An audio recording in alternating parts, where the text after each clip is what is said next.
Bonjour Église Espoir, bonjour à chacun, chacune, ceux qui nous rejoignent, soyez les bienvenus. Qui veut faire la fête à Jésus ce matin? Ok? Il y a eu plein d'amens, donc je vais avoir plein de monde devant. Allez, on sort des rangs, ceux qui veulent faire la fête à Jésus, on va venir, on va danser. Ah, il y a moins d'amens là, hein? Allez-y les timides, je vous attends. Les moins timides, donnez l'élan, venez, approchez-vous, on est ensemble. On va se mettre ensemble et on va louer notre Dieu. Allez-y. Ah, voilà les courageux. Frappe des mains ensemble.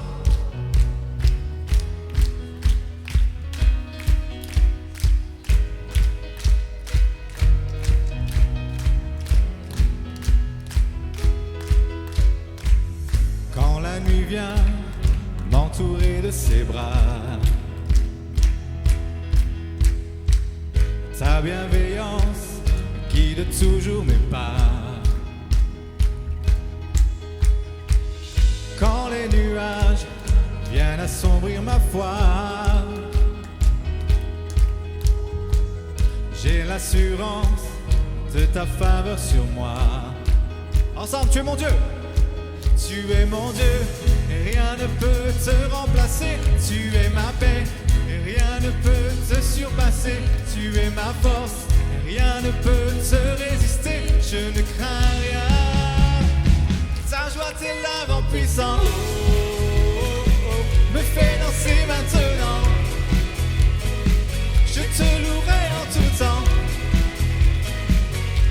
Tu es vivant. Dans le désert, tu me conduis vers toi. Et dans la peine, tu me donnes l'espoir. Ta vérité vient balayer mes peurs. Jésus, ta paix vient calmer ma douleur. Tu es mon Dieu. Tu es mon Dieu, et rien ne peut te remplacer. Tu es ma paix, et rien ne peut te surpasser. Tu es ma force, rien ne peut te résister. Je ne crains rien. Ta joie t'élève en puissance, me fait danser maintenant. Je te louerai en tout temps. Tu es vivant.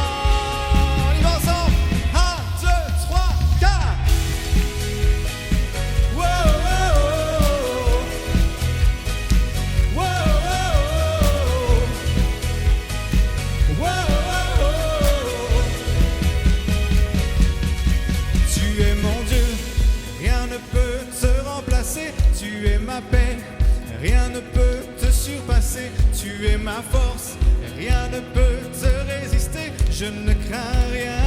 On le déclare ensemble. Tu es mon Dieu, rien ne peut te remplacer. Tu es ma paix, rien ne peut te surpasser.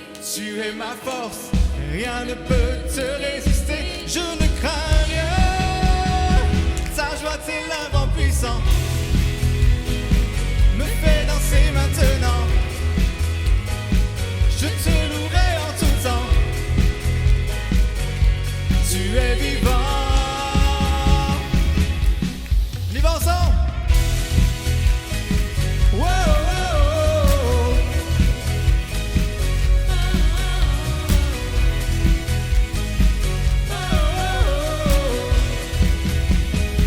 wow. On accueille notre Dieu. Jésus, sois le bienvenu.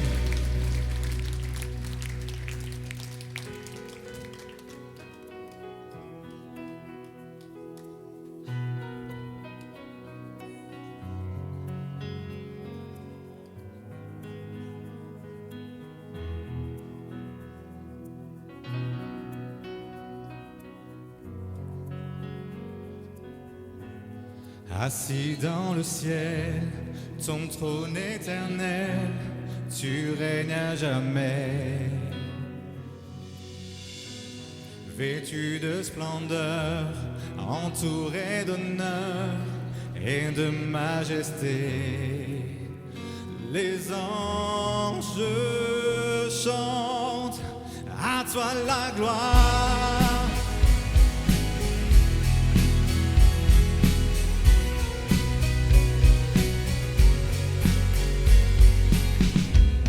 Les cieux et les mers, la vie, la lumière nous parlent de toi.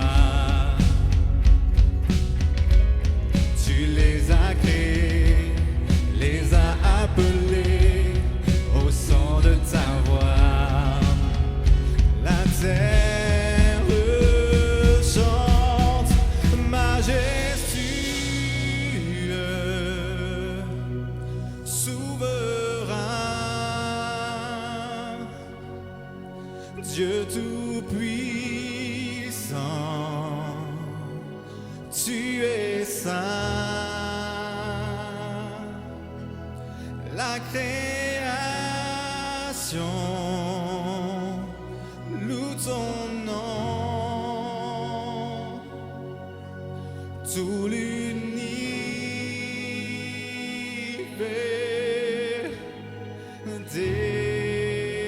déclare à toi la gloire.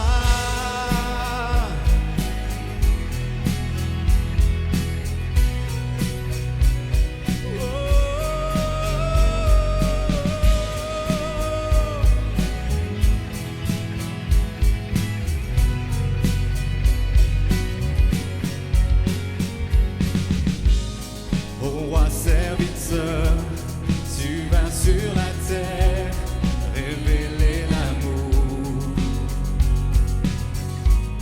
Divin créateur, merveilleux sauveur, tu vis pour toujours. Oh, tes enfants chantent majestueux,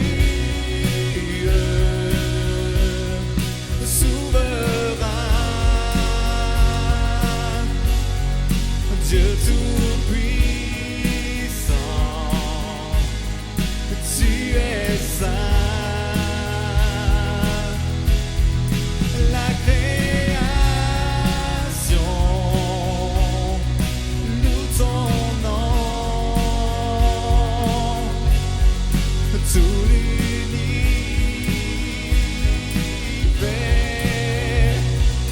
déclare majestueux, souverain, Dieu tout-puissant, tu es saint. La création loue ton nom, tout l'univers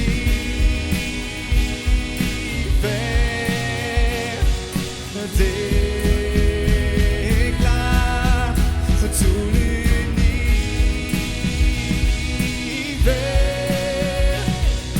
déclare à toi la gloire.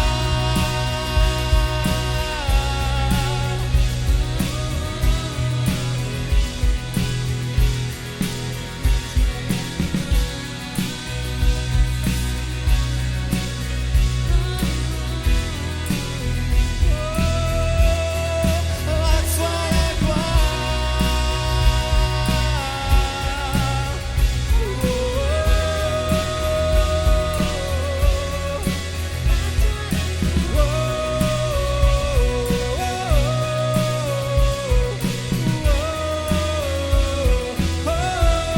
toi la gloire. À toi la gloire, Seigneur. À toi l'honneur. Que nos voix s'élèvent en cet instant. On ne s'attend pas les uns les autres, mais on continue à rendre la gloire à notre Dieu. Célébrons-le, faisons monter nos reconnaissances dans nos propres mots ce matin. Alléluia, Seigneur.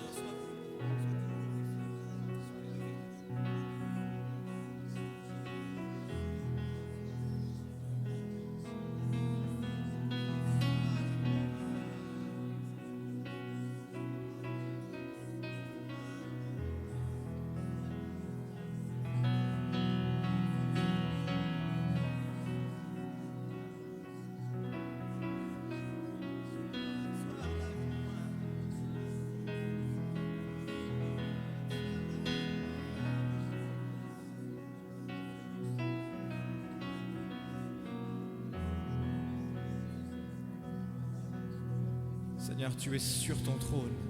À toi appartient l'honneur, la gloire et la puissance. Et c'est parce que tu es sur ton trône que nous pouvons dire que la bataille t'appartient.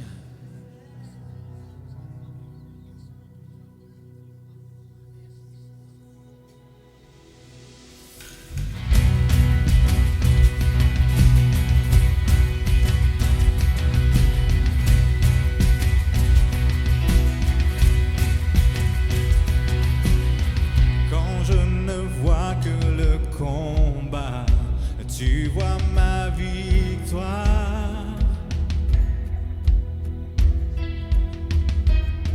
Quand je suis face à la montagne, tu la vois déplacer. Et quand je marche dans les ténèbres, je sens ton amour.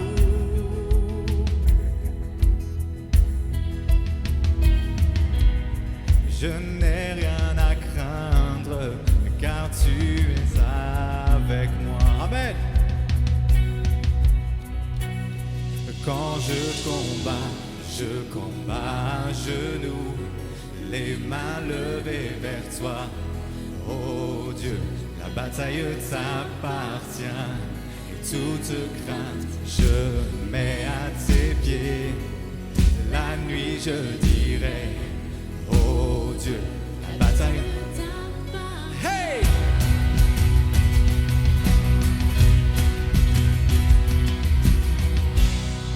Et si tu es pour moi, qui sera contre moi? Amen! Oh,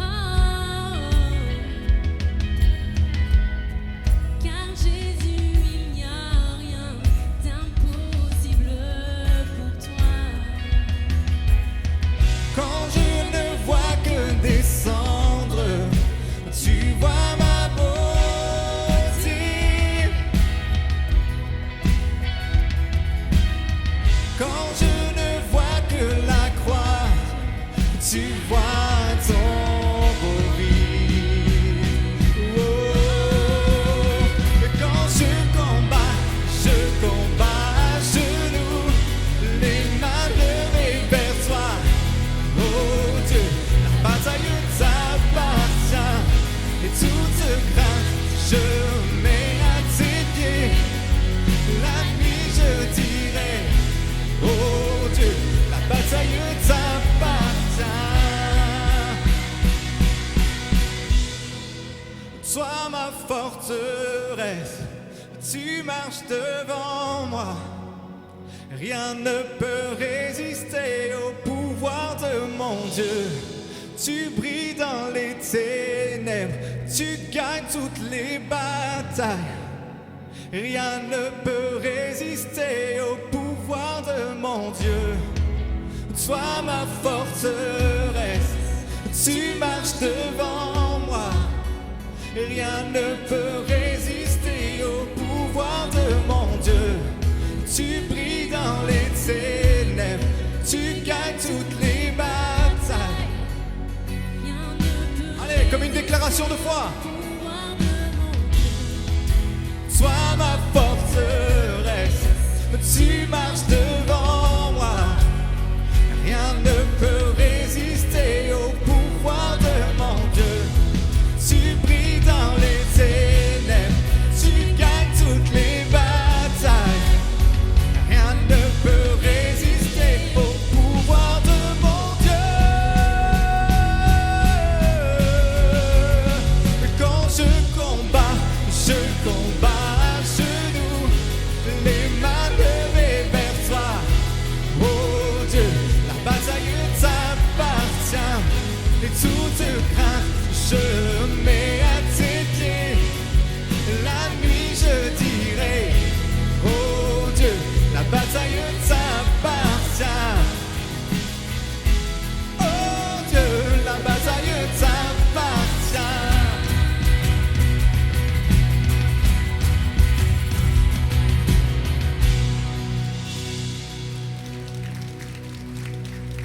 Quand je combats à genoux, les mains levées vers toi.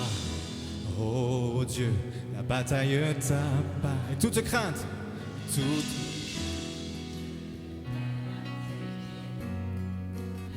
Bien plus qu'un chant,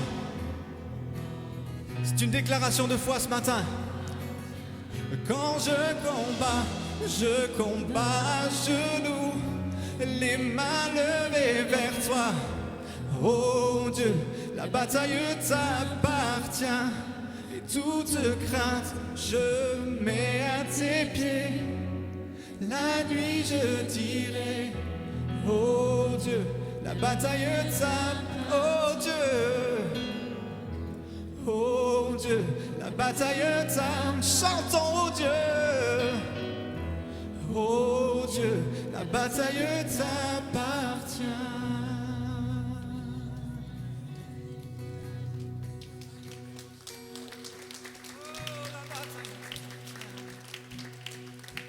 La bataille t'appartient, Seigneur. Oh, tu es tout puissant. Tu règnes avec majesté.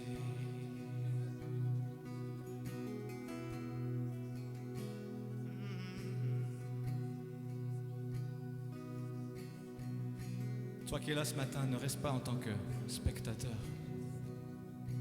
Ne reste pas là juste à écouter les louanges des autres. Peut-être si tu n'as pas encore ouvert ta bouche, si tu n'as pas encore levé tes mains, c'est le moment. Juste oublie qui est à ta droite, qui est à ta gauche, et juste considère que tu es devant ton Dieu, ton Sauveur, celui qui a tout offert, qui a tout donné pour que tu sois sauvé, pour que tu aies accès à la vie éternelle, pour que tu sois racheté, guéri, délivré ce matin.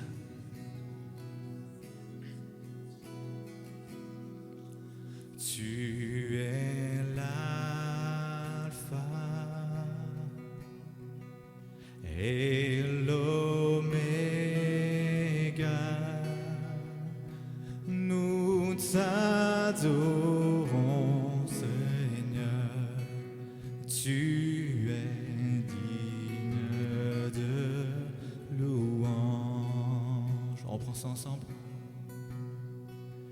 Tu es l'alpha et l'oméga. Nous t'adorons, Seigneur. Tu es digne de louange. Nous t'adorons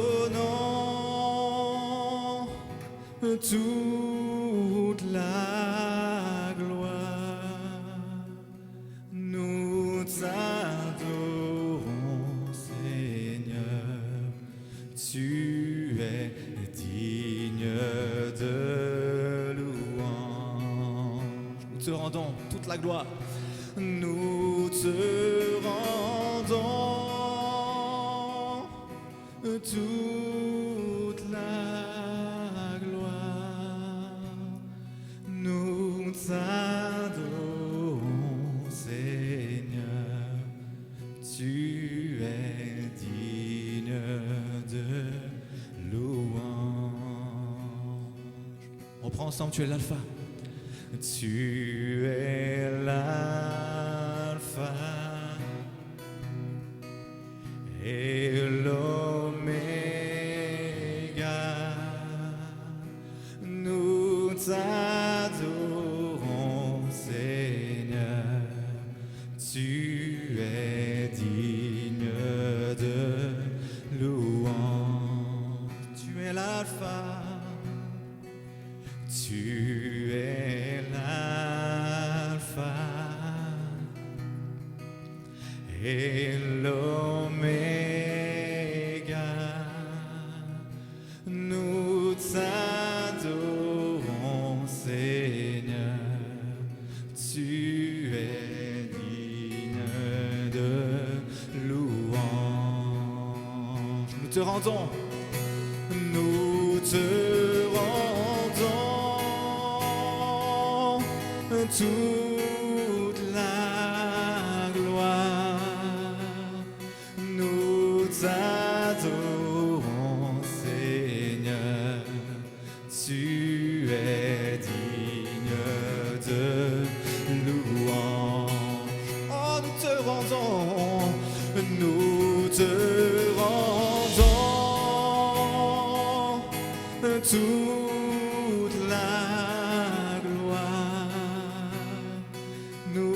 t'adorons, Seigneur.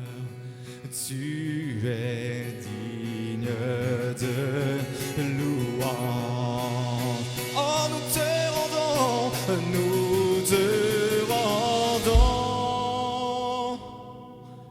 toute la gloire. Nous t'adorons, Seigneur. Tu es digne de louange.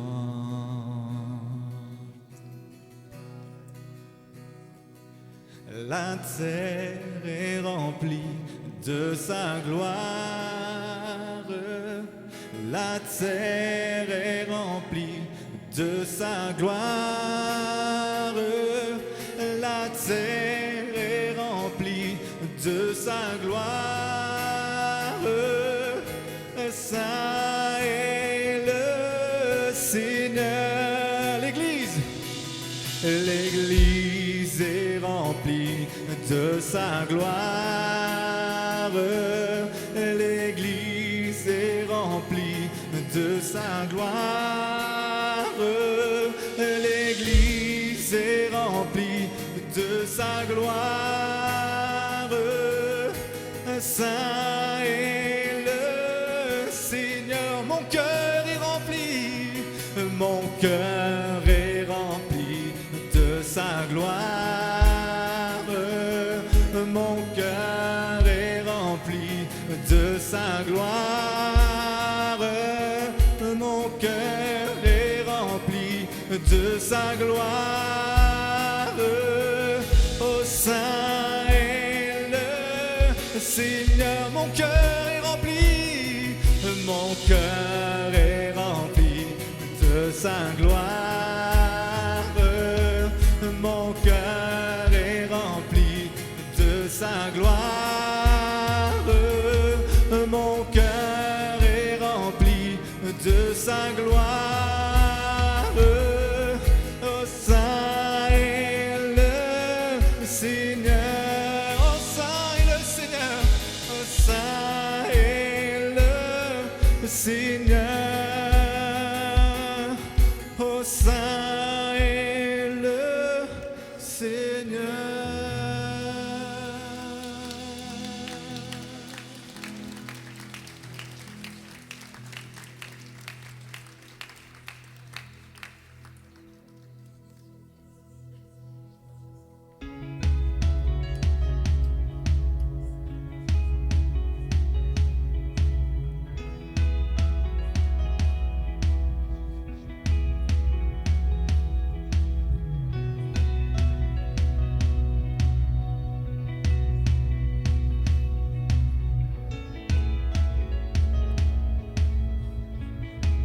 J'ai cet espoir, tel une encre pour mon âme. Dans la tempête, je m'appuie sur toi. Dans ton amour,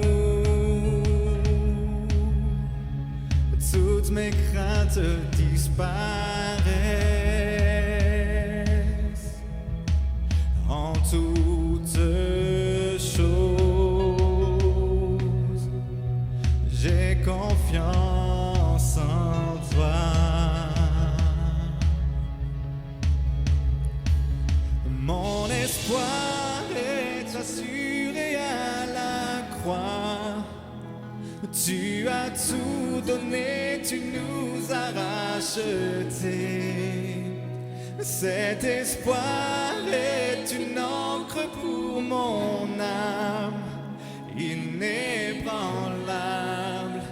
est notre Dieu. Amen.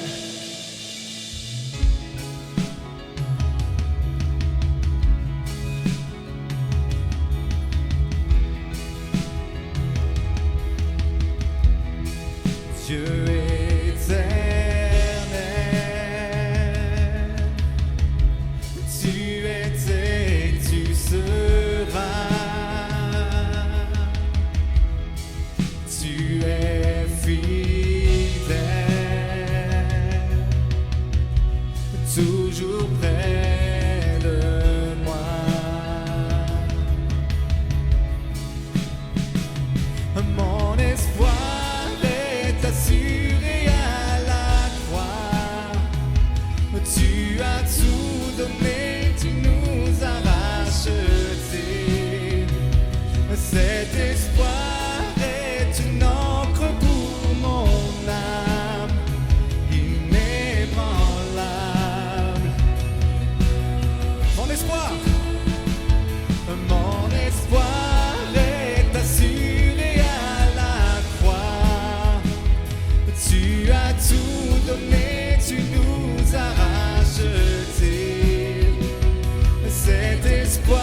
En l'église ce matin, nous allons déclarer ensemble que aucun autre nom n'est plus haut, n'est plus grand que celui de Jésus. Amen. Son nom est plus haut, son nom est plus grand. Mon espoir est en toi. Ta parole est certaine, tes promesses sont parole ce matin. Mon espoir est en toi. Ton nom est plus haut, ton nom est plus grand.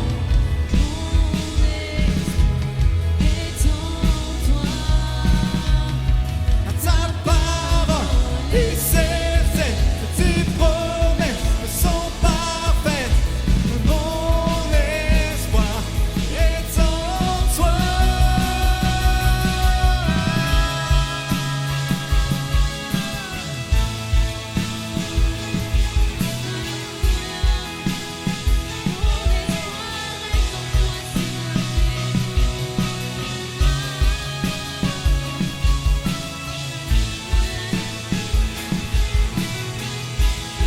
Déclarons ensemble, son nom est plus haut. Son nom est plus haut. Son nom est plus grand. Mon espoir est en toi. Et certaine.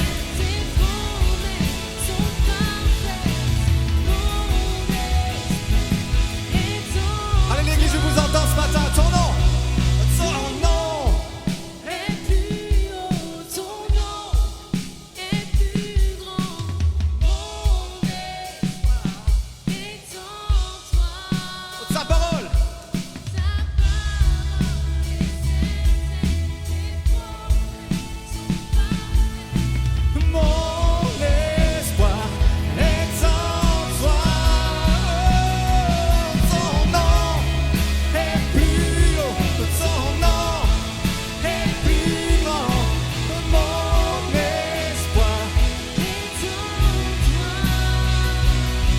toi. ta parole est certaine. Tes promesses sont parfaites. Mon espoir est en toi. Acclamons notre Dieu. Oh.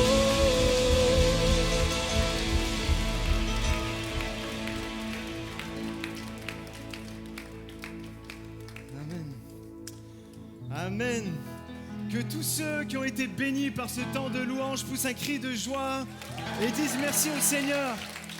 Parce que ses promesses, elles sont sûres et certaines. Son nom est au-dessus de tout. C'est tellement bon de se rappeler bien que Dieu règne et qu'il est au-dessus de tout. Amen. Vous le croyez ? Au-dessus de chaque situation, au-dessus de chaque problème que nous pouvons rencontrer dans nos vies, nous savons que Dieu est au-dessus de tout.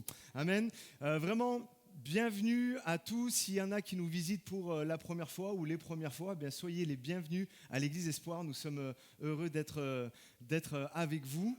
Merci vraiment. On peut encourager le groupe de louanges, toute la technique. J'aimerais prendre juste un moment de remerciement aussi spécial pour la cinquantaine de personnes qui est venue hier pour nettoyer le bâtiment de fond en comble. Il y avait des jeunes, il y avait des vieux. Et comment on les appelle entre ? Je ne sais jamais. Non, les seniors, c'est... En tout cas, il y avait tout le monde. Et vraiment, merci à tous d'avoir répondu à l'invitation. Avant de les remercier, j'aimerais remercier aussi chaleureusement. On a continué des travaux sur le bas de l'église et il y avait tous les murs à rattraper et à peindre. Et depuis 2 semaines, il y a toute une équipe aussi qui s'est affairée à peindre, à rectifier les murs et tout ça. Est-ce qu'on pourrait remercier toutes ces personnes qui donnent du temps ? Vraiment, merci du fond du cœur. J'ai notamment en tête une personne qui travaillait dur le matin et qui arrivait en début d'après-midi pour peindre. alors que ça faisait depuis 5 heures du matin que cette personne-là était à son travail. Vraiment, merci à tous. C'est tellement bon de voir l'Église en action et se lever et contribuer à l'œuvre de Dieu ici dans cette Église. Ce matin, je vais vous parler un peu de vision qu'on a pour l'Église et de choses que nous sommes en train de faire et de choses que nous allons mettre en place dans les prochaines semaines. On a une belle rentrée qui se profile devant nous avec des belles choses, avec des vrais défis aussi, mais on reste quand même le cœur ouvert à ce que Dieu veut faire et voir au-delà des moments des apparences et croire que Dieu, il est souverain, il est au-dessus de tout et il nous conduit dans toutes ses voies. Juste pour que vous sachiez, il me semble que j'en parlais ce mardi ou le mardi d'avant, on a par exemple, j'en parlais tout à l'heure avec Patrick Barthélémy, on a vraiment mis l'accent sur l'enfance. Quand on réalise à l'Église Espoir, entre les 0 et 20 ans, c'est pas loin d'une centaine d'individus qui fréquentent l'Église. Au-delà des adultes et des anciens, les 0 à 20 ans, c'est presque une centaine d'individus. Donc, on veut mettre un focus spécial et de ce fait, nous avons ouvert une classe ou une pièce en plus pour les bébés. Parce qu'à la nurserie, ça devenait très compliqué, se retrouvait des moments avec pas loin de 20 bébés à gérer en même temps. Et là, on a séparé entre les bébés qui sont dépendants des bras et les bébés qui marchent.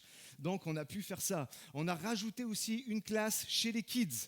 On a rajouté aussi une classe chez les préados. On a fait une classe préado et une classe ado, pour que vraiment un enseignement approprié à tous ces enfants puisse être donné. Pour nous, c'était tellement important. Ça, c'est des belles choses, hein.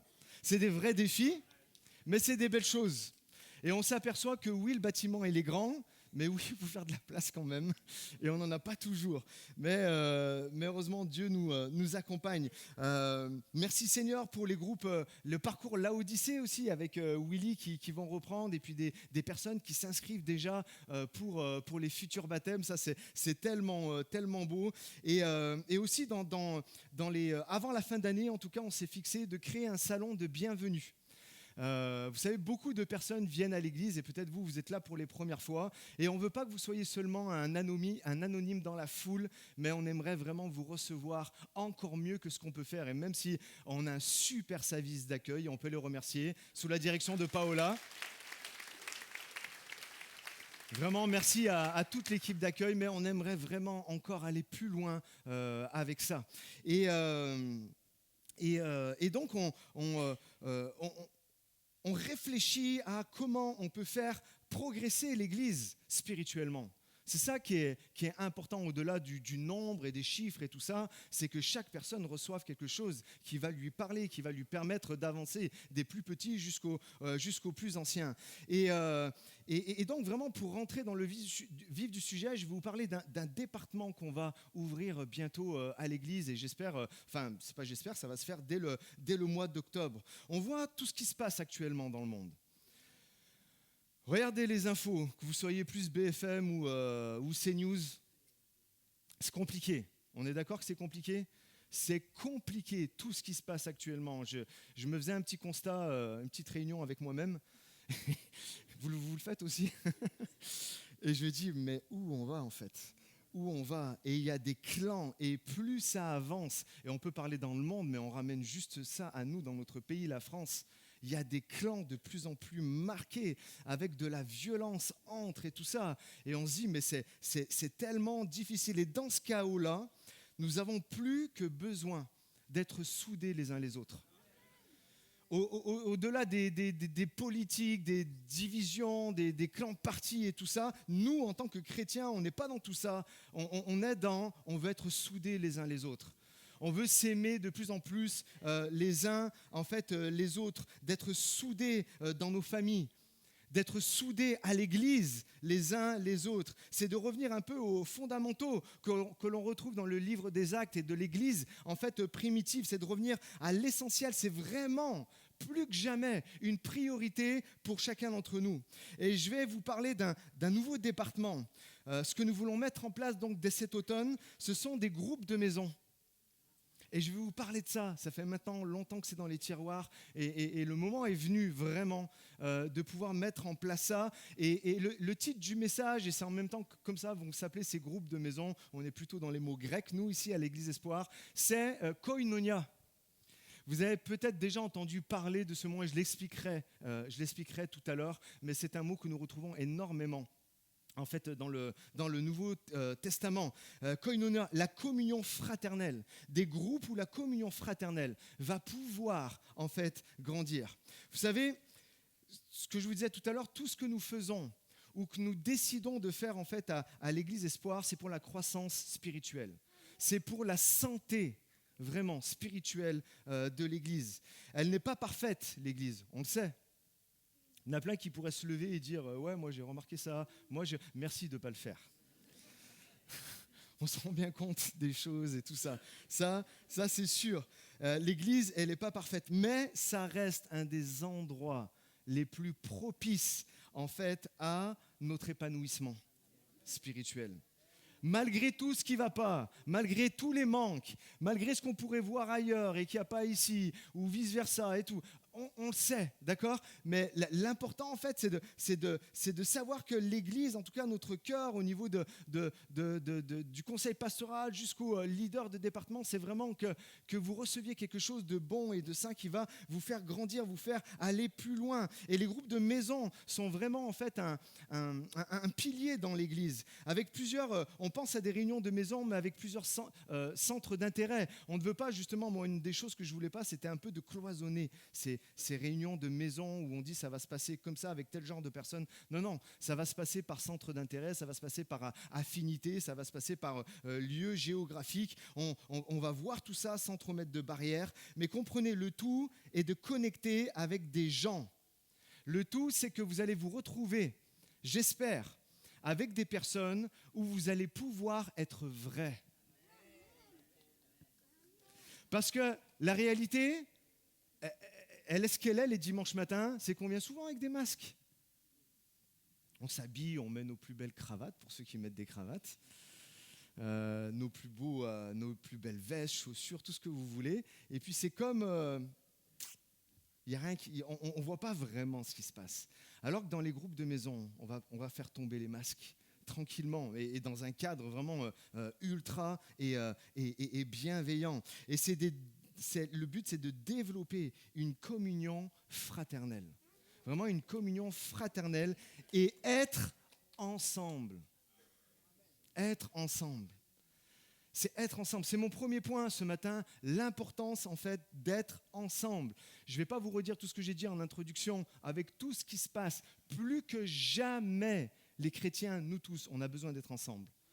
On a besoin de prier les uns pour les autres, on a besoin d'échanger, on a besoin en fait de toutes ces choses. Et si vous remarquez, ça c'est quelque chose que vous savez, et puis qu'on prêche des moments pour les mariages, ou que par exemple Isabelle et Gérard peuvent enseigner lors de formation de couple. Si vous remarquez au début de la création, nous voyons dans Genèse au chapitre 1 que Dieu crée plein de choses, et il dit que c'est bon. Il crée la terre et la mer et il dit c'est bon. Il crée les cieux et les étoiles, il dit que c'est bon. Il crée les animaux, il dit que c'est bon et ainsi de suite, plein de choses, il dit que c'est bon. Il y a une chose pour laquelle il dit que c'est pas bon. C'est quoi ? C'est que l'homme soit seul. Alors effectivement, il lui crée une femme, Ève, qui va être en fait un soutien pour l'homme et être son vis-à-vis, d'accord ? Mais de manière générale, il y a vraiment une idée qui est là derrière, c'est qu'il n'est pas bon pour l'être humain d'être seul. Il n'est pas bon pour l'être humain d'être seul. L'être humain n'a pas seulement des besoins physiques, manger, boire et tout ça, mais il a des besoins relationnels. Tout aussi important. L'être humain a des besoins relationnels, émotionnels et spirituels. Et ça, il faut vraiment le comprendre. Et notre développement, notre croissance spirituelle passe par là. Et comprenez, tout ça passe par l'Église. L'Église pour qui Christ a donné sa vie. D'accord ? Et Christ a donné sa vie. Existe en fait. L'Église existe pour répondre à ses besoins. ses besoins relationnels, ses besoins émotionnels et ses besoins spirituels. C'est pour ça que Christ a tout fait, que la moitié du Nouveau Testament a été écrit pour les églises. Parce qu'il y a cette vérité-là profonde, et nous le voyons dès la naissance de l'Église de Jésus, où il y a des principes, il y a des règles, et il y a un cadre qui est donné. Pourquoi ? Parce que l'Église n'est pas seulement appelée à se vivre les dimanches matins en rangée de 10 ou de 15. Est-ce que vous le savez ? L'Église est appelée à se vivre dans une maison en rond, une petite dizaine autour d'une table. Il y en a qui disent amen à ça ? Je vais vous apporter les arguments pour, et ils sont forts spirituellement. Vraiment en rond autour d'une table avec des regards qui se croisent. Pas simplement furtifs et tout ça, parce que, les amis, je sais très bien, hein, quand je vous dis ne partez pas de ce lieu sans avoir dit bonjour à 2-3 personnes que vous ne connaissez pas. En réalité, il y en a combien qui le font ? Levez pas la main, vous allez briser mon cœur. Mais la réalité, en fait, c'est ça, c'est que quand on va se retrouver autour d'une table, là, il n'y aura pas d'autre moyen que d'échanger et de connaître le nom de la personne et des belles choses, en fait, prendre place, et puis avec des relations profondes, en fait, qui vont se nouer. Il y a une utilité vraiment dans l'Église, et ce qu'on pourrait appeler, on sait que l'Église n'est pas un bâtiment, hein, comprenez, hein. L'Église, c'est chacun d'entre nous qui formons en fait l'Église. Mais il y a une utilité dans l'Église bâtiment et de se rencontrer les dimanches matins, mais il y a aussi une grande force pour l'Église maison, qui est tout aussi importante en fait et complémentaire. C'est pourquoi on veut aller dans ce sens. Vous savez, le bilan, il est très simple. J'ai pas passé ma vie à faire le bilan et prendre des tableaux Excel et de regarder tous les membres et tout ça. Mais le bilan, il est très simple, hein. Les mardis soirs, les réunions de prière, c'est en moyenne une 30aine de personnes qui se réunissent.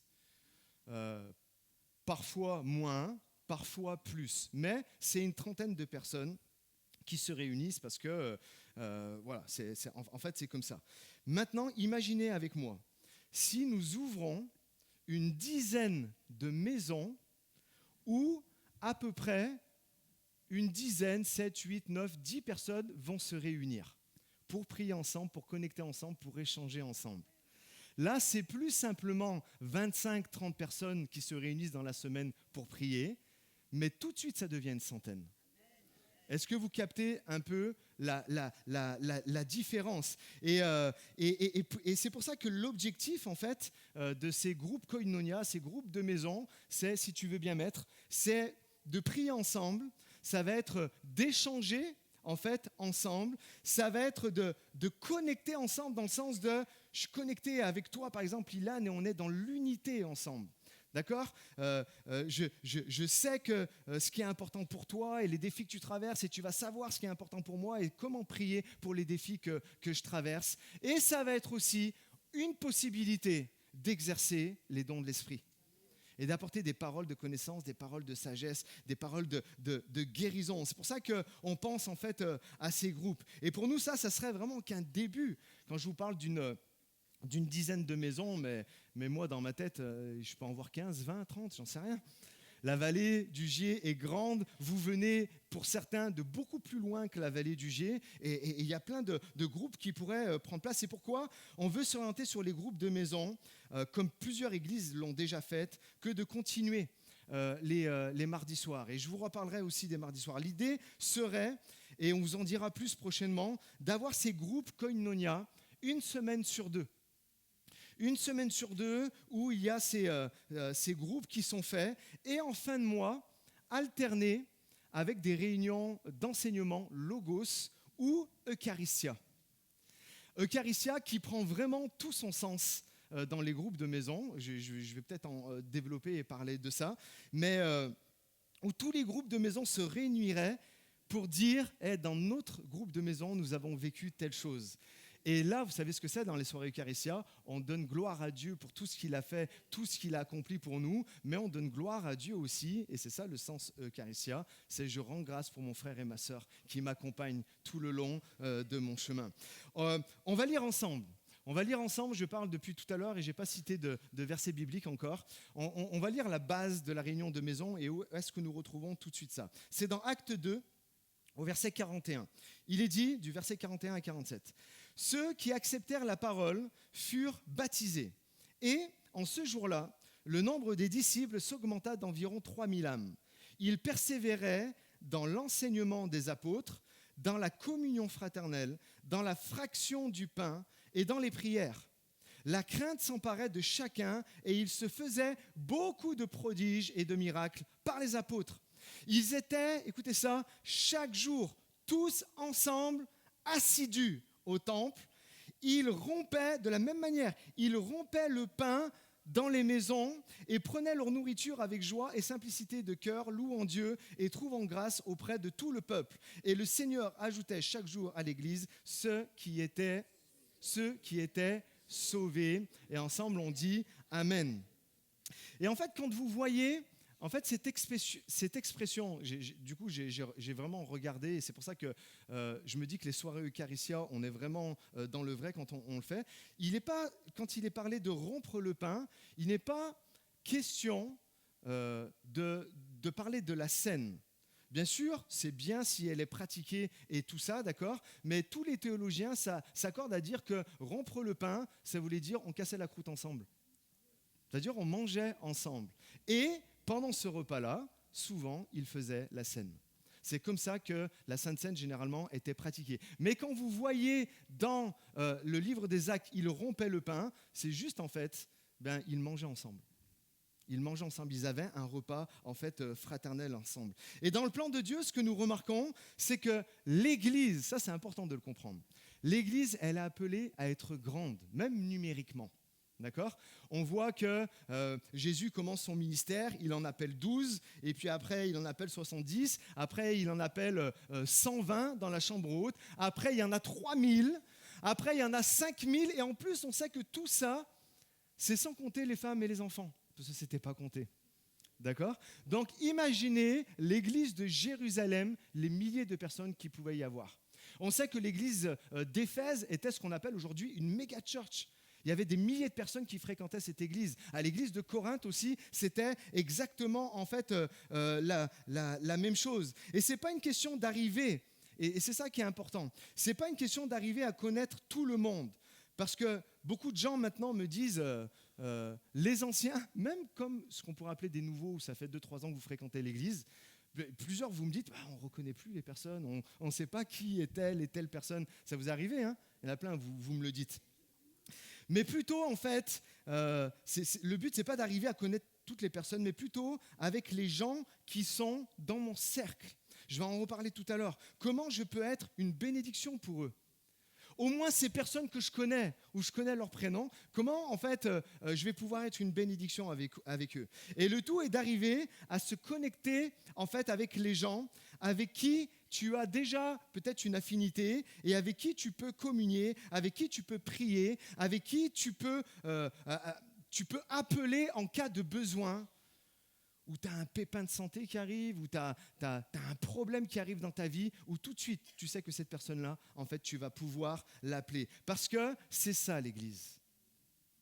Tout le monde le comprend ? C'est ça l'Église. Ils persévéraient dans l'enseignement, mais aussi dans les groupes de maison que nous voulons créer. Et nous allons pouvoir prier les uns pour les autres. Pourquoi ? Parce que, je l'ai noté, l'être humain est une espèce qui ne peut survivre seul. Il n'est pas bon que l'homme soit seul. Malheureusement, tellement de personnes dans cet auditoire, vous vivez seul. Dans le sens que, pas d'échange, à part les dimanches matins ou peut-être les mardis soirs, mais vous êtes plutôt seul dans votre vie spirituelle. Et c'est tellement, en fait, dommage. Ce qui est frappant dans l'église primitive, et je sais que nous ne sommes plus dans le même monde que l'église primitive d'il y a 2000 ans, mais il y avait ce désir d'être le plus possible ensemble les uns avec les autres. Moi, c'est quelque chose que, sans doute, ça faisait déjà partie de mon appel, c'était inscrit dans mon ADN spirituel, d'être à l'église, toujours avec l'église, connecté avec les gens à l'église. Et c'est sûr que ça m'a mené à ce que je sois là aujourd'hui devant vous. Il y a ce désir d'être le plus souvent possible ensemble, pas seulement que le dimanche matin. Et ça, pour l'église primitive, ça en faisait une force incroyable, une force irrésistible, où ils ont pu vraiment accomplir des choses extraordinaires. L'église, à ce moment, n'était pas dans le rituel, mais ils étaient vraiment dans le relationnel. Et malheureusement, on le voit avec les églises traditionnelles, mais même dans le même type d'église que nous, tout ce que nous faisons, au bout d'un moment, ça devient comme un rituel. Alors que dans l'église primitive, ils n'étaient pas dans le rituel, ils étaient dans le relationnel. C'est pas on fait pour faire, c'est on fait parce que je veux me connecter à toi. On fait parce que Jésus m'a demandé d'aimer mon prochain comme moi-même. On le fait parce que je me soucie de toi. Vous comprenez vraiment la différence? Et dans quoi, malheureusement, nous pouvons tomber en tant qu'Église? Ils étaient dans l'écoute, dans l'entraide, dans l'encouragement. C'était pour tout le monde et tous les jours, comprenez, c'était tellement important, c'est tellement important. Si vous réduisez, en fait, c'est pas si, c'est vous réduisez tellement l'impact du Saint-Esprit quand vous venez connecter les uns avec les autres que le dimanche matin. C'est comme vous vous fermez plein de portes à la présence de Dieu et à ce qu'il voudrait faire en fait dans votre vie. Ce qui est bon de voir également à la Pentecôte, c'est que l'Esprit les sort de leur boîte. Il y a quelques mois, j'ai partagé un message comme ça, sors de ta boîte. En fait, sortir de leur boîte comment? On voit que quand le Saint-Esprit tombe, c'est toutes les nations qui ont été touchées. Toutes les nationalités.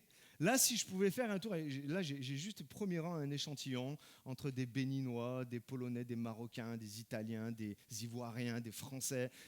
Juste premier rang.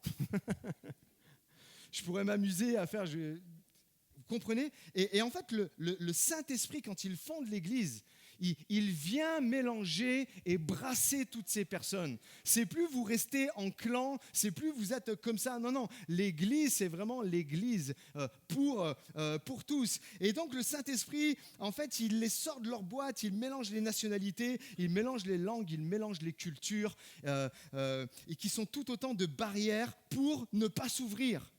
Parce que c'est ça le problème. S'il y en a, ils n'ont pas envie de s'ouvrir parce qu'ils n'ont pas envie de connaître les autres. Laisse-moi te dire que si le Saint-Esprit fait une œuvre dans ta vie, il t'appelle et puis il te met un petit coup de pied aux fesses, excusez-moi l'expression, et dire vas-y, va connecter avec d'autres personnes. Et reste pas qu'avec ta famille, reste pas qu'avec les gens qui peuvent penser que comme toi et tout ça, mais va t'ouvrir, quand je parle de ça, je parle de culture, va t'ouvrir en fait à d'autres personnes. Et combien comprennent, l'Église, c'est un endroit où tu sors de ta boîte pour t'ouvrir aux autres et gagner en richesse spirituelle. Alors, la question ce matin est, combien vont sortir de leur boîte? Une personne, 2, 3, 4, 5, 6, 7, 8, 9... Je sais compter jusqu'à loin. J'ai déjà compté jusqu'à l'infini, 2 fois. Faites gaffe. Bon, pour ceux qui ont la ref. En bref. C'est pas possible ce que je viens de vous dire, c'est pas grave. Et donc, il n'est pas bon pour chacun d'entre nous d'être seul. Il n'y a jamais eu, écoutez ça s'il vous plaît, c'est une vérité frappante pour chacun d'entre nous. Il n'y a jamais eu autant de personnes connectées grâce aux réseaux sociaux, vraiment connectées, Facebook, Insta, Snapchat, tout ce que vous voulez. Et pourtant, il n'y a jamais eu de personnes qui se sentent aussi seules. Aussi seules. Ça, c'est une vérité. Et pensez à ça, le cœur de Dieu, son désir pour répondre à un des plus grands fléaux de notre ère moderne, c'est l'Église. C'est l'Église où tu vas pouvoir venir et ne plus te sentir seul. Vraiment, je vous partage la vision. L'Église ici, les dimanches matins, mais aussi l'Église dans les maisons qui vont de pair. Où en plus que les dimanches matins, nous pouvons ouvrir nos cœurs dans les réunions de maison, où nous allons pouvoir partager nos défis, partager nos forces, partager nos faiblesses, prier les uns pour les autres, se soucier les uns des autres, nous encourager les uns des autres. Voilà un véritable équilibre. De faire partie d'une église, d'un grand rassemblement, nous fait vraiment sentir fort. Ça, c'est l'église comme les dimanches matins. On est là, aujourd'hui, je ne sais pas combien on est, on doit être plus ou moins de 200 ou un peu moins, j'en sais rien. Mais on est là, on se sent fort, on avance, on peut parler de projets et tout ça. Ça nous donne une assurance, un sentiment véritable d'être dans le plan de Dieu et de participer à quelque chose de beaucoup plus important que nous-mêmes. Ça nous fait participer à ce réveil mondial qui se passe en ce moment. Où il y a un réveil mondial, où des dizaines de milliers chaque jour donnent leur vie à Jésus, et ça c'est super, et on continue de travailler de toutes nos forces pour cela, mais en parallèle, et parce que nous voyons ça inscrit dans les Écritures, eh bien nous devons investir dans des groupes koinonia, des groupes en fait de maison. Avant l'été, au tout début de l'été, j'ai un livre qui est super là, de Rick Warren, et c'est un livre que j'avais lu puis que j'ai recommencé un peu à voir en pensant à ces moments et à ce dimanche-là. Et lui, il disait quelque chose de très frappant. Il disait, en fait, notre Église doit toujours devenir plus grande et plus petite à la fois. Ça s'affiche à l'écran. Et là, vous dites, mais je ne comprends pas, qu'est-ce que ça veut dire ça ? Et lui, il est pasteur d'une église avec des milliers, ce qu'on appelle une méga church, d'accord ? Mais avec un véritable cœur pastoral.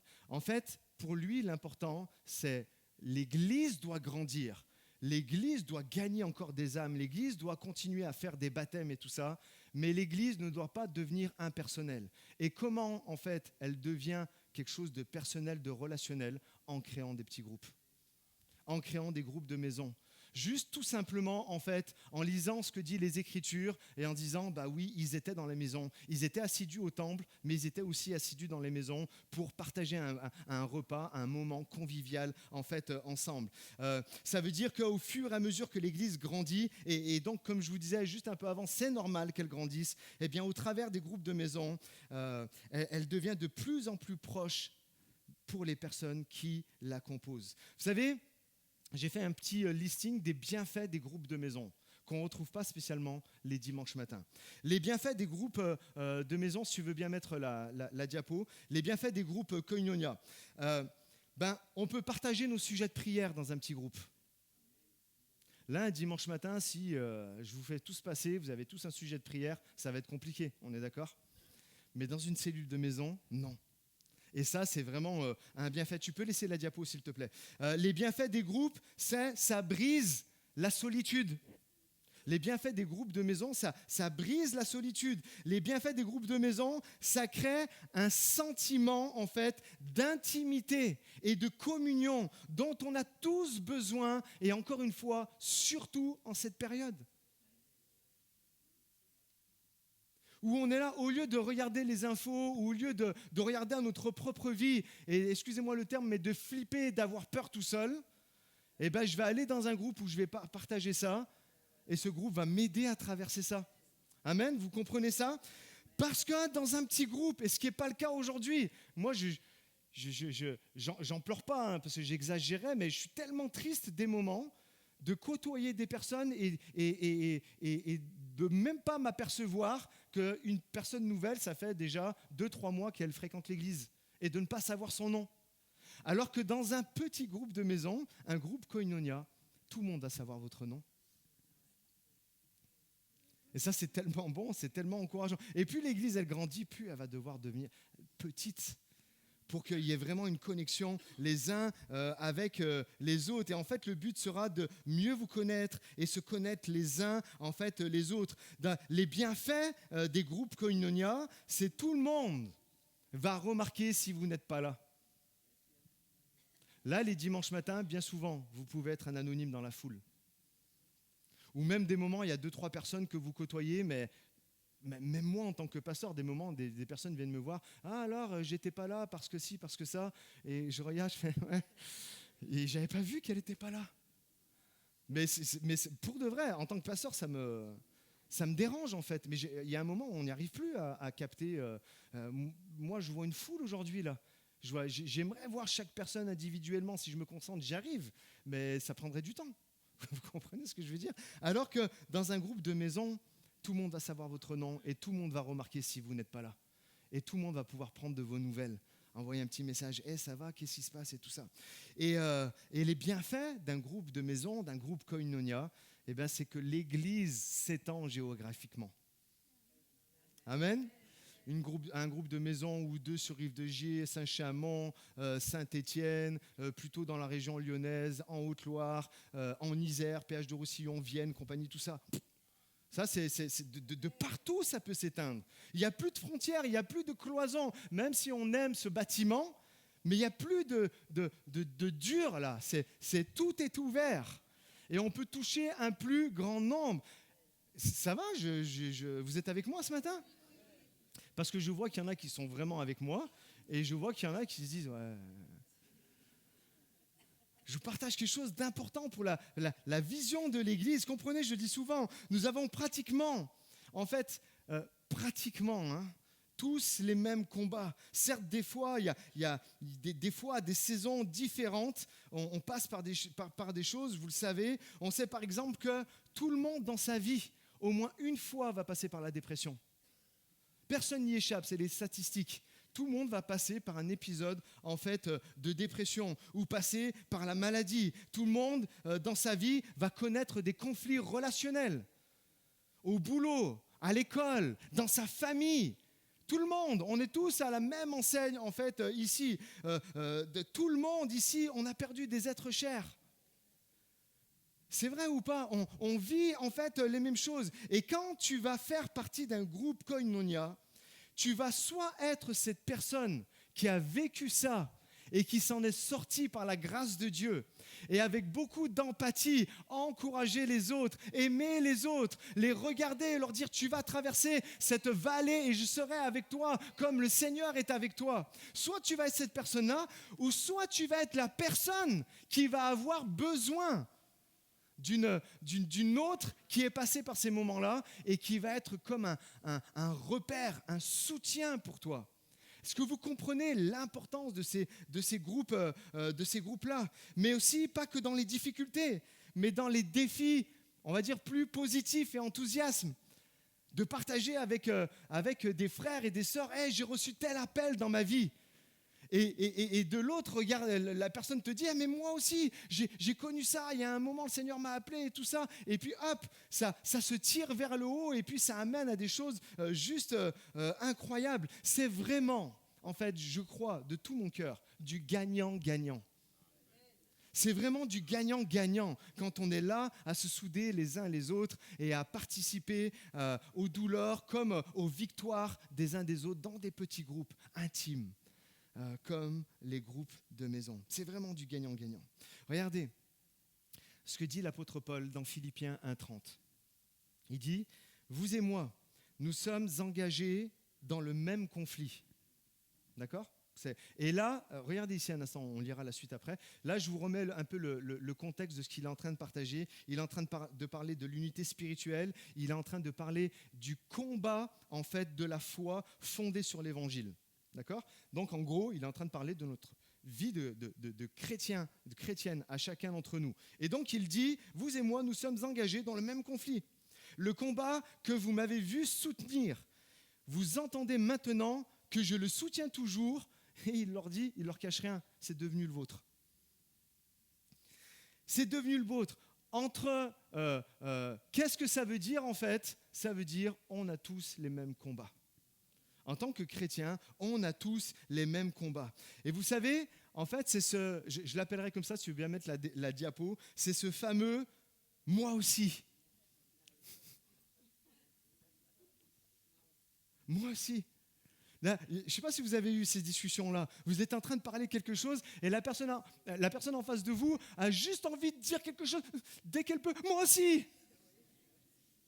Moi aussi, j'ai vécu ça. Moi aussi, je suis passé par là. Moi aussi, j'ai vécu telle tempête. Moi aussi, j'ai eu tel succès. Moi aussi, vous comprenez? Ce moi aussi, on est tous pareils ici. On aime bien dire moi aussi.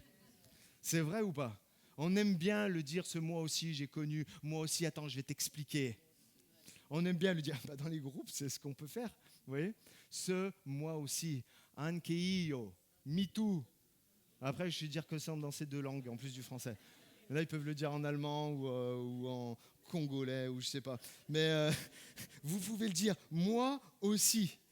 Mais si on ne parle jamais ensemble, si on ne se met jamais autour d'une table, on ne découvrira jamais, si on s'ouvrira jamais et on ne le vivra jamais, ce koinonia, ce moment de communion fraternelle où on va pouvoir aider les autres et encourager les autres. Nous désirons tous les mêmes choses ici. C'est quoi qu'on désire? Lui appartenir, ok, mais on veut que nos enfants soient sauvés. On veut que nos enfants appartiennent à Jésus. On veut grandir dans notre communion avec Dieu. Je voyais dans les réseaux sociaux de l'Église quel est votre projet ou votre objectif, votre vision pour l'année. Il y en a qui disaient « Je veux exercer les dons spirituels ». Il y en a plein ici. On a envie de le faire. On aspire tous à plus ou moins en fait à toutes ces choses-là. Nous voulons tous vivre libres d'addiction, vivre libres de choses peut-être qui se sont passées, qui sont comme une blessure. On aspire tous en fait à ces choses-là. Et l'apôtre Paul, vous le savez, écrit Philippiens, il est en prison. Vous le savez. Et oui, et c'est vraiment ce qu'on appelle l'épître de la joie, malgré qu'ils soient en prison. Lui, il l'appelait à être la lumière des nations. On le voit dans le livre des Actes, il a appelé à être la lumière des nations. Et bien, entre cette promesse qu'il a reçue et ce qu'il vit quand il écrit ça, il y a un monde, il y a un gouffre qui est là. Mais comprenez, lorsque vous allez vous joindre à un groupe de maison, vous allez trouver des personnes, en fait, avec qui prier, des personnes qui savent ce à quoi vous êtes appelés, même si la période vous dit tout le contraire. À combien ça parle? Parce qu'on est tous pareils. Et on vit tous ces défis-là. Comprenez, quand tu vas être dans un groupe de maison et que tu vas t'apercevoir que tu n'es pas le ou la seule à vivre telle et telle chose dans ta vie. Il y a plein de barrières que tu t'es mis dans ta tête qui vont tomber par rapport aux autres.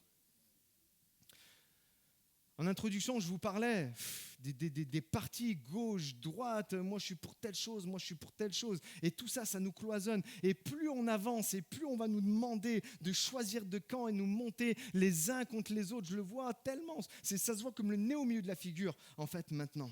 Mais quand on va vivre ça, les barrières, en fait, vont tomber. Plein de mensonges vont s'évaporer de nos têtes sur qu'est-ce que c'est la communion fraternelle. Oui, tu vas recevoir de l'encouragement, de l'empathie, on va beaucoup te donner, mais toi aussi, tu vas pouvoir beaucoup donner. Et il y en a tellement ici de personnes, je le sais, vous avez envie de donner. Vous avez envie de donner, en fait, à d'autres, tu dois devenir une source de bénédiction pour d'autres d'une manière dont tu n'aurais jamais soupçonné. Comment développer le ensemble? C'est mon deuxième et dernier point. Eh bien, à travers le koinonia. Qu'est-ce que c'est le koinonia? Si tu veux bien mettre, c'est la communion. On le trouve 19 fois dans le Nouveau Testament.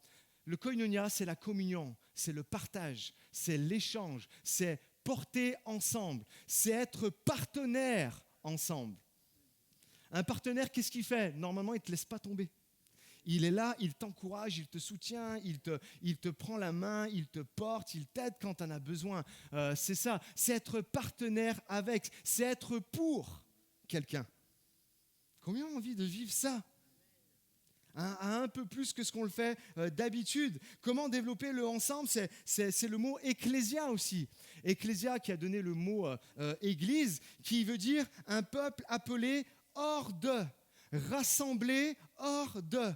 On sait que l'église, en fait, n'est pas un bâtiment, mais il est composé de pierres, mais vivantes, c'est-à-dire les uns les autres, hors, c'est ça, hein, ecclésia, hors du matérialisme, hors de l'individualisme. C'est ça quand on compose, en fait, l'église, hors de l'hypocrisie, hors de la morosité, ambiante que l'on voit de partout, en fait, dans ce monde, hors de la violence, hors de la société de consommation, hors même de l'église de consommation. C'est je viens contribuer, c'est ça. Et je viens hors pour partager, pour donner, pour relever, pour encourager. Dites amen à n'importe quel moment. C'est ça. Et on voit aussi comment développer ce ensemble. Eh bien, c'est avec les uns les autres. Vous le savez, ça, c'est quelque chose qu'on a déjà dit, et Jérémie le disait il n'y a pas si longtemps que ça. C'est plus de 50 fois dans le Nouveau Testament où nous trouvons cette expression « les uns les autres ». Qui peut m'en dire des versets avec les uns les autres ? Aimons-nous les uns les autres, premier, plus important. Ensuite, qui découle de ça ? Portez les fardeaux les uns des autres. Supportez-vous les uns les autres. C'est dur, hein ? Mais moi, je ne le vois pas comme je supporte, mais je le vois style supporter plutôt. Tu vois, ça, c'est le cœur vert stéphanois. 3-2 hier. On a gagné. Je ne sais pas l'équipe adverse, je sais juste qu'ils ont gagné, je suis content. Allez, autre verset. Édifiez-vous les uns les autres. Considérez-vous les uns les autres. Allez, d'autres, il y en a 50. Ne vous enviez pas les uns les autres, priez les uns pour les autres, pardonnez-vous les uns les autres. Il y en a tellement, allez, on ne va pas tous les passer en revue, mais vous comprenez que c'est une notion, tu peux le laisser hein, quand je parle de ça, les uns les autres. C'est tellement en fait important. Et dans la construction de l'église primitive, les axes de être dans le temple et être dans les maisons ne sont jamais en contradiction. Mais ça va vraiment, ou être de manière opposée, mais ça va vraiment ensemble. Et c'est là où on peut pratiquer le koinonia, l'ecclésia et les uns les autres. Et c'est ça que nous voulons faire. C'est indispensable, ça se complète. Comprends, il va te manquer quelque chose si tu te dis « je vais à l'église les dimanches matins et ça me suffit ». Et tous ensemble, on dit « non ». Non, ça va. Là, vous étiez là. Je vais pas te dire la mauvaise réponse, donc je ne dis rien. C'est très simple. Non, ça ne te suffit pas.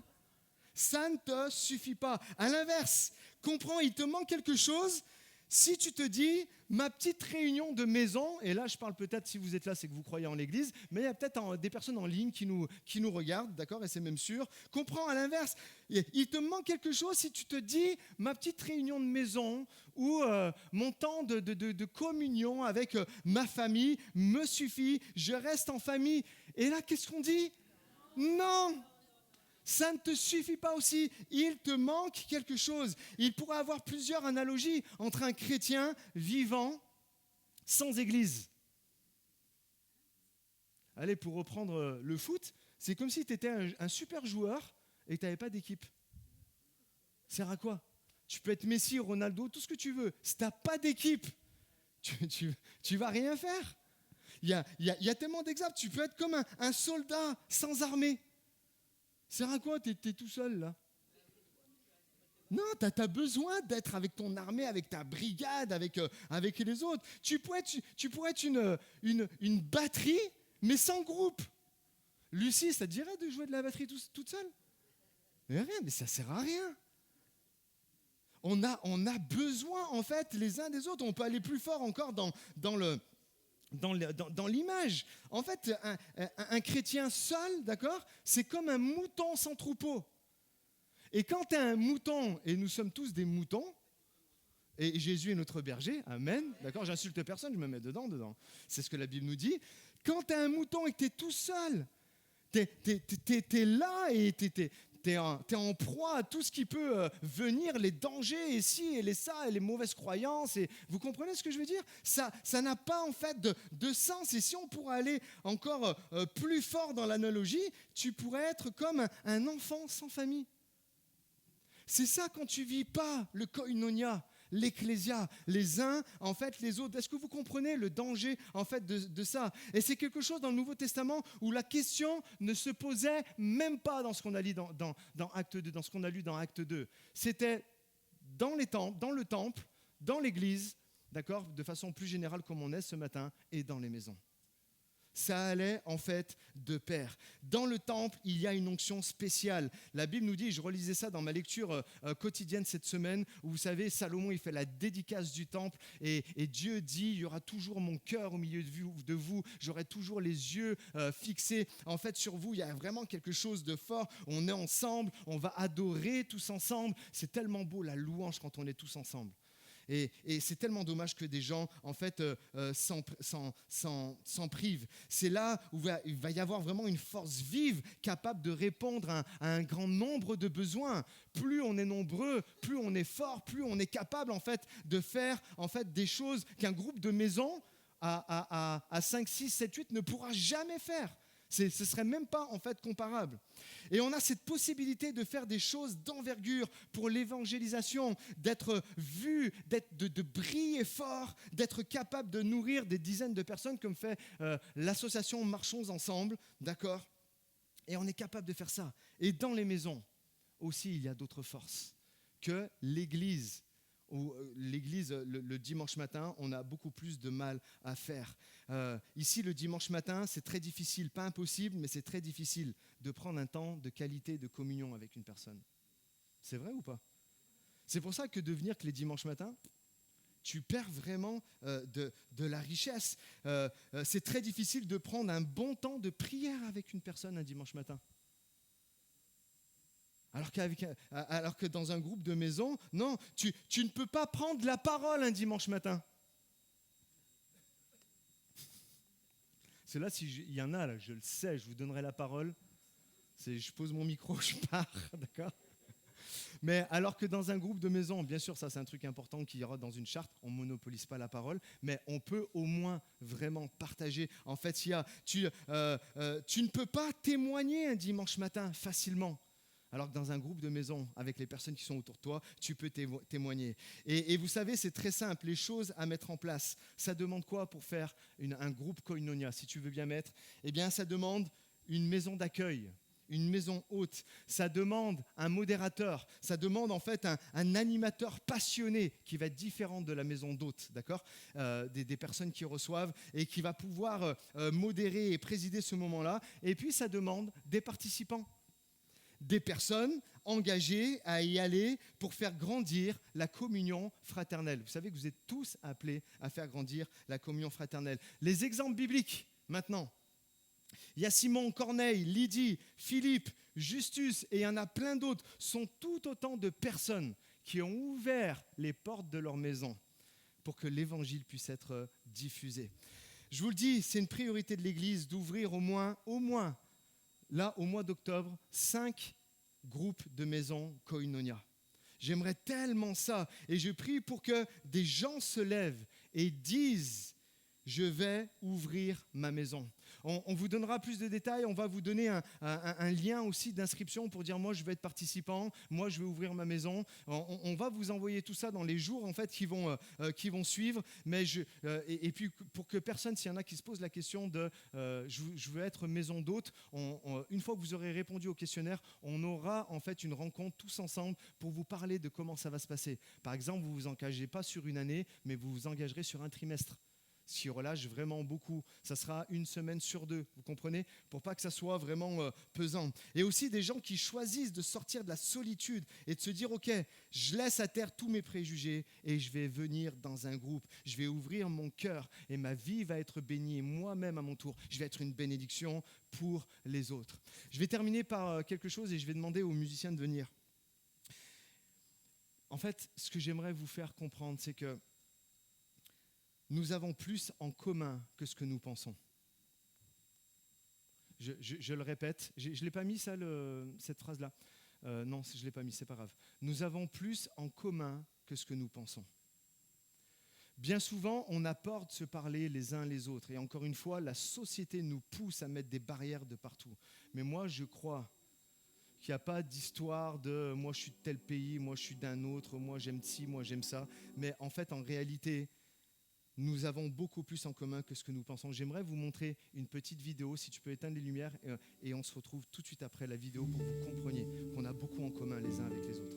C'est facile de mettre les autres dans une boîte. Il y a nous et il y a eux.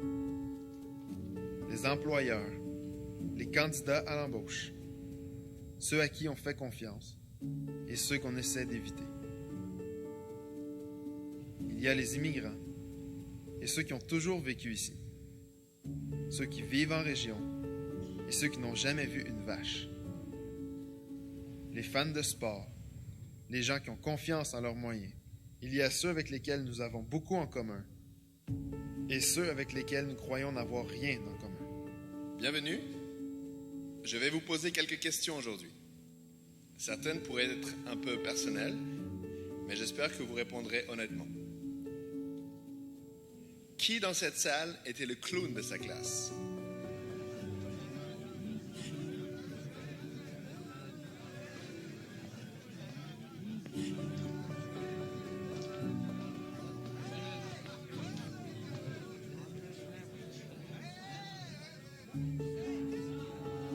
Qui est parent d'une famille reconstituée?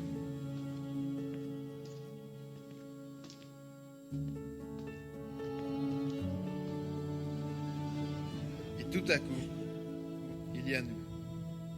Nous qui croyons à une vie après la mort.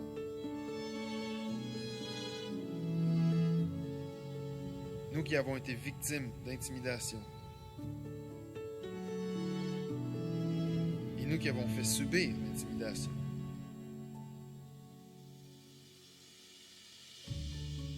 Nous qui sommes en amour. Et nous qui nous sentons seuls.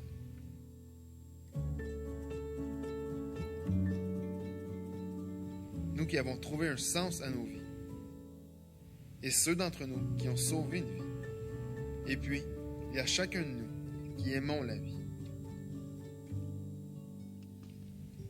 Et si nous avions plus en commun que ce que nous pensons?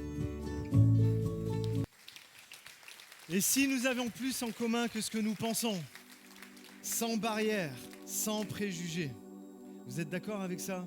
Vous êtes d'accord avec ce programme? Nous sommes arrivés à un moment où c'est maintenant indispensable pour nous, en tant qu'Église, d'être véritablement une famille. Merci Seigneur pour les familles que vous avez. Il y en a, ils ont des grandes familles, il y en a, vous en avez très peu. Mais je crois que l'Église est un endroit, un moment où on doit être en fait une église, une famille. Je vous parle ce matin vraiment de développer la famille de Dieu.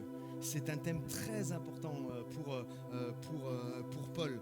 La famille de Dieu, les groupes de maison où on va pouvoir favoriser la croissance spirituelle, où de chaque personne qui va y participer.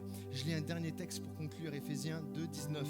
Ainsi donc, vous n'êtes plus des étrangers ni des résidents temporaires. Vous êtes au contraire concitoyens des saints, membres de la famille de Dieu. Amen. C'est ça en fait l'Église. Une famille où tu vas te sentir moins seul, une famille où tu vas être écouté, une famille où tu vas être entouré, où ton absence ne va pas passer inaperçue. Ne te contente pas, s'il te plaît, du dimanche matin. Ne te contente pas du dimanche matin, il y a plus pour toi. Moi, j'ai grandi dans une maison où j'ai vu je parle souvent d'elle, je suis désolé. T'as un exemple quand même? Et j'ai grandi dans une maison où j'ai vu ma mère, j'ai vu des personnes défiler dans la maison, mais toute mon enfance, où j'ai vu ma mère être une mère spirituelle pour plusieurs. Et c'était quelque chose de normal. Dans une maison, une personne qui est là, on va prier les uns pour les autres, je vais t'aider dans tes défis. Je sais que des moments, c'était pas simple. Je sais que des moments, même moi, en tant qu'enfant ou même ado, je me retrouvais avec des personnes tard, vous comprenez, qui parlaient beaucoup et tout ça. Mais on a pu voir ces personnes grandir et puis spirituellement devenir forts et des personnes qui sont toujours dans la foi aujourd'hui. Et je crois qu'on est tous appelés en tant que chrétiens, à un moment donné, ouvrir notre maison pour permettre à d'autres d'y venir et trouver une famille. Ça vous parle ce matin? Vraiment, c'est tellement important. J'aimerais pour finir ce moment qu'on fasse une mise en application maintenant. bien sûr, comme je vous disais tout à l'heure, vous allez recevoir un lien, vous allez pouvoir vous inscrire. Moi, je vais être participant, moi, je vais ouvrir ma maison, tout ça. On va vous envoyer tout ça. Mais j'aimerais que ce matin, on ne reparte pas, en fait, sans en connaître un peu plus sur les personnes qui sont autour de nous. D'accord ? Alors, on va prendre juste, s'il vous plaît, il ne faut pas que ça se transforme vraiment pendant 1 heure là, mais juste pendant, 3-4 minutes max, vous allez regarder une personne qui est autour de vous et vous allez lui dire bonjour déjà, si vous ne lui avez pas dit bonjour, et vous allez essayer de connaître quelque chose que vous ne connaissez pas sur cette personne. Je sais pas, par exemple son nom de famille, par exemple elle fait quoi comme travail, par exemple si elle a des enfants, je sais pas, j'en sais rien. Mais juste on met de l'application et on veut se connaître mieux les uns les autres. Est-ce que vous voulez faire ça ? Allez, on prend 2-3 minutes pour le faire. On met ça en action.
Ouais, je sais que c'est bien, hein.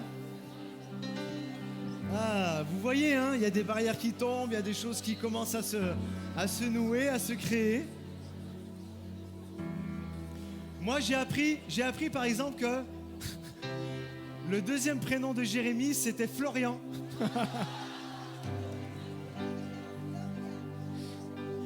Willy, il en a pas.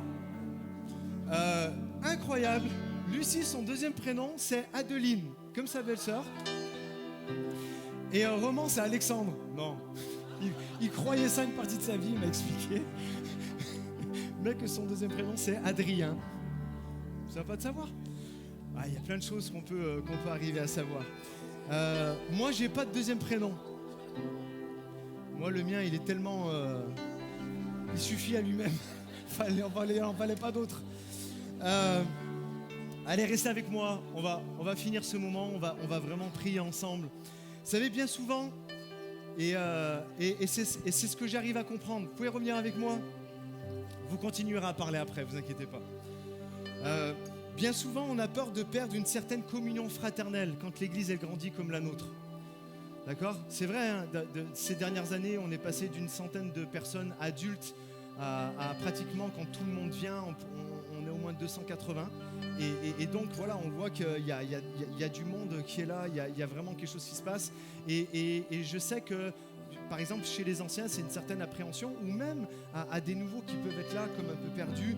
Si l'église grandit, on peut perdre en communion fraternelle. Mais que l'église fasse 300 personnes, ou que l'église elle fasse 1000 personnes demain, j'espère, de tout mon cœur, la réalité c'est quoi ? C'est que vous fréquenterez toujours les mêmes personnes. Ça, c'est une réalité qu'on retrouve dans les petites églises d'une centaine de personnes, comme dans les églises méga church de 1000, 3000 ou 5000 personnes. C'est que vous allez avoir un groupe de personnes d'une cinquantaine, allez, 60 personnes avec qui vous allez pouvoir connecter. Donc, n'ayez pas peur que l'église grandit. C'est bien, c'est un bon signe. C'est pas le seul signe, mais c'est un bon signe de santé spirituelle. Et il faut travailler à ça.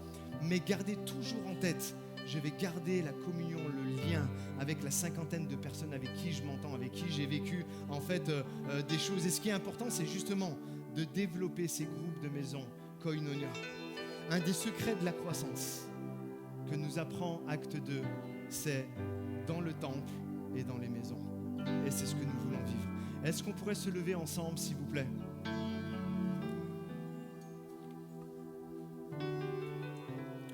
Et prions ensemble.